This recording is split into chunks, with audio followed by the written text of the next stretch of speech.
This is one of our assistants in, collecting the DR forms and so on.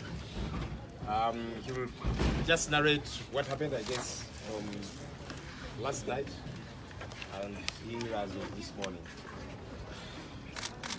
Okay. So just gather some energy and we talk to the media.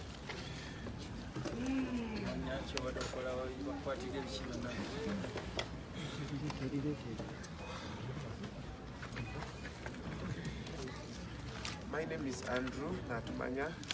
Everyone calls me Tabs.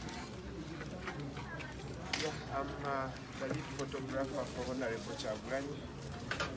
Yeah, so last night at around 8 p.m.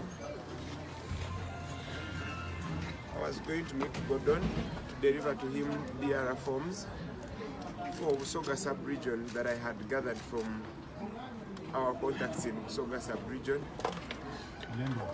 The boot of our car was full with DR forms. I did not count how many they were. So I got in touch with Gordon. We agreed to meet at a specific location. So I drove towards that location, and at a certain point I parked to meet Gordon.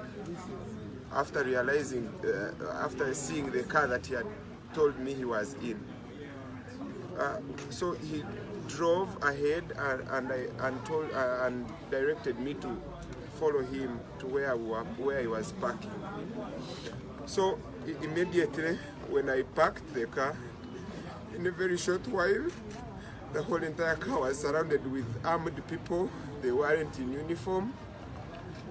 They cocked all their guns and ordered me to move out. I resisted a little bit, and that's where the beating started from. They beat me, dragged me out of the car, and put me in a different car. It was a double cabin. I hope my colleague Gordon got the number plate. So inside the car, they made sure they bent us and started beating us and put us under the seat. Our heads were pointed under the seats, and they drove us at a very fast speed. After I think like 30 minutes or so, they parked and got us out of the car. That's when we realized we were at Chira Road Police. There, in a short while, our cars were driven into the station also, and it didn't take even 10 minutes. They came, who handcuffed us together, checked the cars. They made sure they did not touch the boot. So they got some DR forms, put them on us, and took pictures while we were handcuffed with the DR forms inside Gordon's car. So later, a gentleman came and told them, separate them. They removed the handcuffs from me and handcuffed Gordon, put me on other handcuffs, covered my head, put me in the car and drove off. I cannot know where they drove to, but they really drove for a long time, maybe an hour or so. At a certain point they stopped, pulled me out of the car and led me to somewhere I cannot know. There they were really beating me seriously and asking me what I have to discuss with Bobby Wine every time we talk on phone. I told them I don't usually talk to Bobby Wine unless he's calling me that we go and for events or campaigns. And I told them my accreditation was refused, was denied, so I could not film Bobby Wine anymore.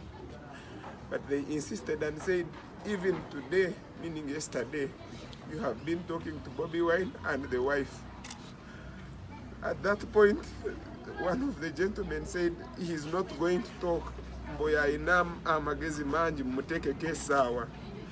That is when they put something on my arm that felt like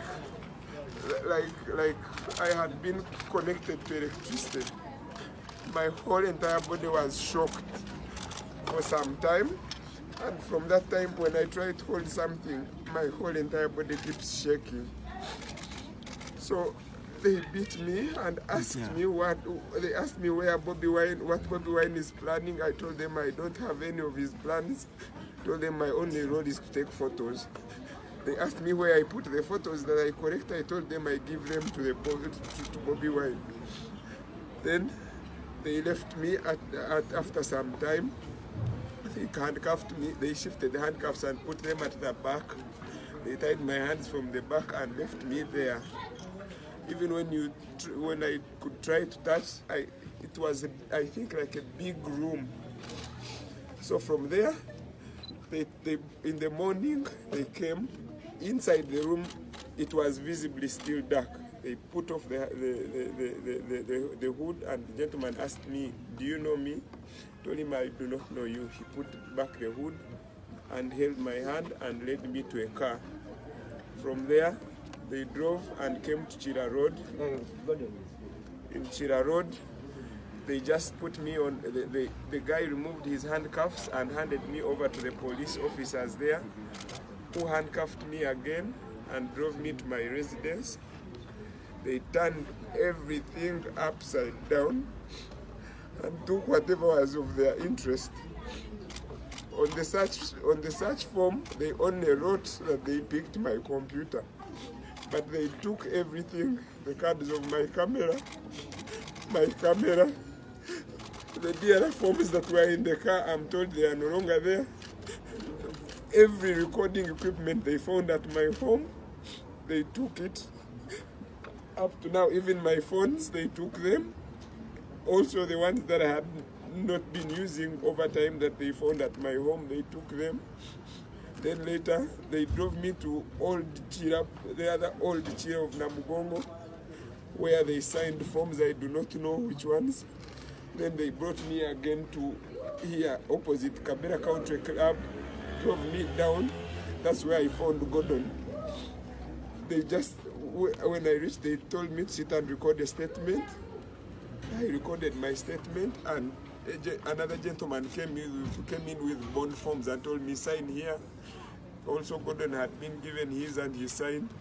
Then from there they drove us to Chira Road. From Chira Road police, they didn't even take us into the police station inside. They just told us, pick your cars and go. So we came with Gordon. I could hardly drive, but I drove at a very slow speed to there.